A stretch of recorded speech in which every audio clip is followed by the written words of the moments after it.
People in our focus groups were concerned about the arms race and nuclear war, and proud the Democrats have been demanding that America talk with the Russians again. We talked here tonight about the fact that we're now talking to the Russians. For 4 years we didn't talk to the Russians, but perhaps the Democrats during their convention and the candidates seeking our national office brought about that issue, which is... I think they did. They brought out things that I don't think anybody thought about. Well, I'm really worried about arms control. I think nuclear war is a real possibility, and it scares me. It really does. Yeah, I think we were concerned because we weren't showing enough toughness overseas at a period of time.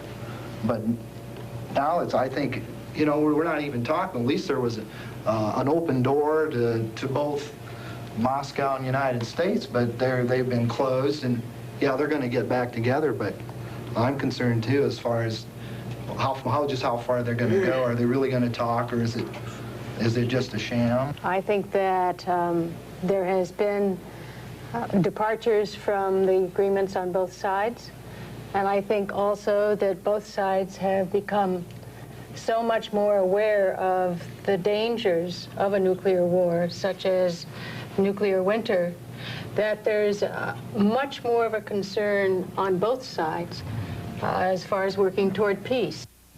Money, spending, taxes, deficits. All the people in our focus groups felt optimistic about the near future, but were uneasy about the economic shadows looming ahead, and taxes were high on their list of concerns.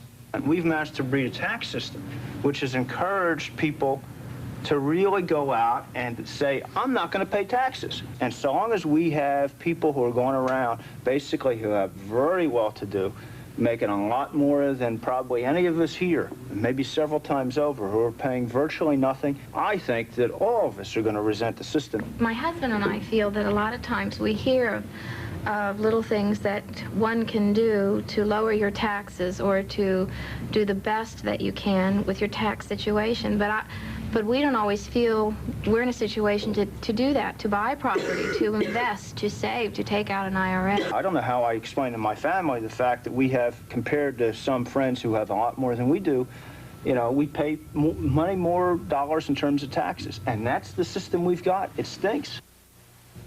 Representative Richard Gebhardt, who along with Senator Bill Bradley is leading the fight for tax fairness, simplicity, and lower rates, has been listening to these people. Here's his response to their concerns. I can sure understand these people's frustration with our tax code. Our tax code is a mess. First of all, it's unfair. It's wrong when there are 222 families in America making over $200,000 a year and legally paying no taxes. It's also wrong when families that are making the same amount of money a year pay very different taxes. Secondly, it's complicated. It's wrong that everybody in the country has to go to an expert to fill out their tax forms. And last, it's bad economics to have people investing in things that make no sense just to get a tax break. The question is, what's the answer? Democrats originated an answer over 3 years ago with the Bradley-Gebhardt bill. It does three basic things. First, it brings tax rates down for 70% of American taxpayers. Secondly, it makes paying taxes simple. You can put your return on a 3x5 card. And last, it would restore the faith of the American people in their tax system and in their government. Well, I work with a lot of small business people, and they hear that there's an economic recovery, but when they go out to compete for funds, they can't get the funds. And it's very interesting.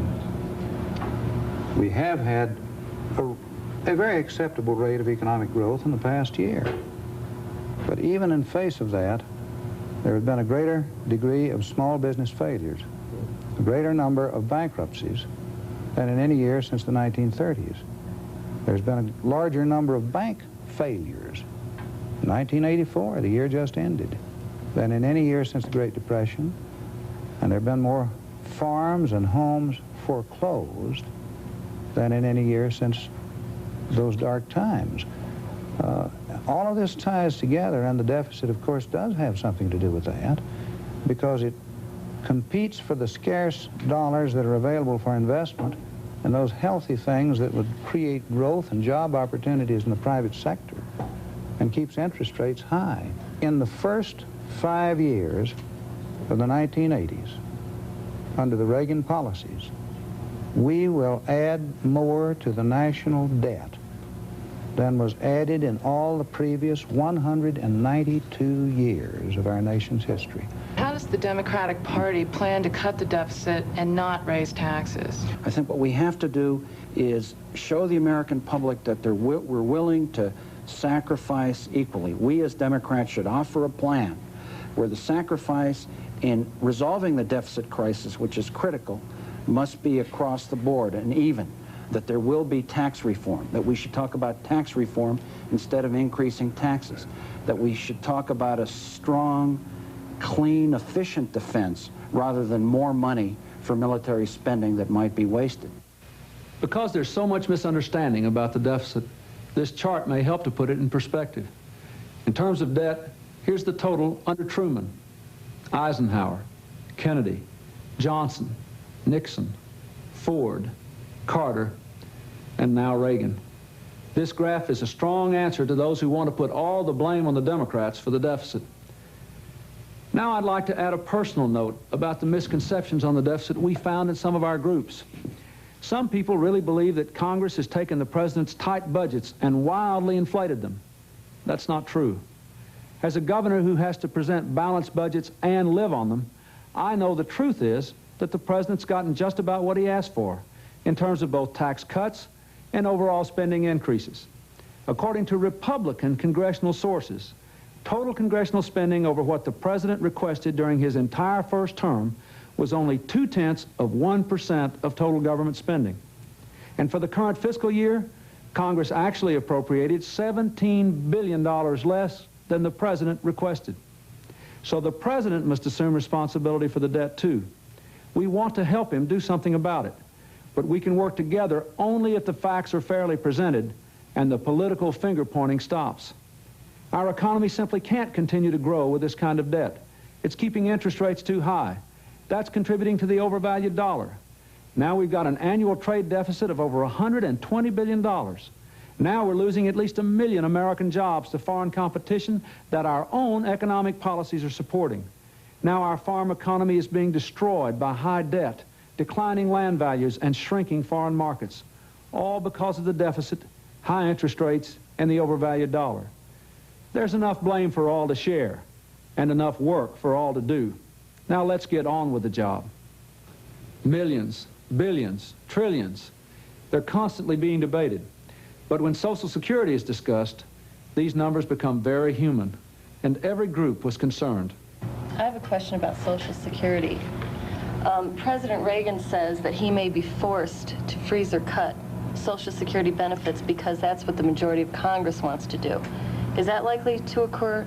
He said on his press conference the other evening that he understands there is an overpowering bipartisan sentiment in both houses of Congress to force him to renege on his promises about the cost of living adjustments for Social Security recipients.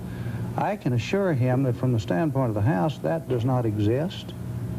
We're not going to force him to break that promise. We're going to help him keep that promise. You can't give people back the years of their lives that they have trusted our government, our country, faithfully putting into the Social Security Trust Fund on the presumption that when they reach those years of retirement, our society will see to it that they are years of dignity and fulfillment. Congressman, we have been contributing to Social Security for a while, but we're still relatively young. How do we know there's going to be any money left for us when we get there after we've contributed major amounts of money to the fund? That is a major responsibility of the federal government of the United States. That's a commitment. That is a promise. And I'll assure you that so long as I have anything to say about it, we're going to make certain that the Social Security Trust Fund is actuarially sound and that it is capable of fulfilling its obligations when your children and their children's children reach the age of retirement.